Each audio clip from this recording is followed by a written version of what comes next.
அம்மா அப்பாவுக்கு புரியாமல அவங்களை படிக்க வச்சாங்க. 4 எடுத்து படிச்ச உடனே அம்மா அப்பாவுக்கு ஒன்றும் புரியாதுங்கிற முடிவுக்கு எப்படி வரீங்க?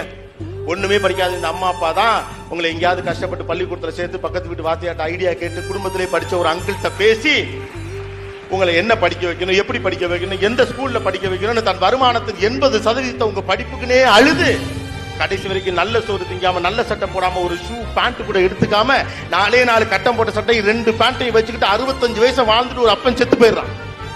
அவ்வளவு தூரம் போராடுறான். எங்கெங்கயோ போய் நின்று அப்ளிகேஷன் எப்படி ஃபில் பண்றது கூட தெரியாம யாருக்காவது பக்கத்துல இருக்க கொடுத்து எழுதி வாங்கி அப்ளை பண்ணி ஏதோ செஞ்சு ஏன் செய்யறான்? Why? He believes that he can do. தந்தையிடம் அந்த ஞானம் இருக்கு, நம்பிக்கை. ஏழ்மை இருந்தாலும் நம்பிக்கை. நம்ம அப்பாக்களோட நம்மளா பணக்காரங்க தான், ரைட்டா? உண்மைதானே? நம்ம அப்பாக்கள் படிச்ச படிப்பை விட பெரிய படிப்பு படிக்கிறோமே. அதோட சூழ்நிலை நல்லா இருக்கே. அப்பாக்களோட நம்பிக்கை இருக்கு. என் மகனையோ என் மகளையோ ஆளாக்கி பார்க்க என்னிடம் என்னவெல்லாம் இருக்குன்னு அப்பாக்கள்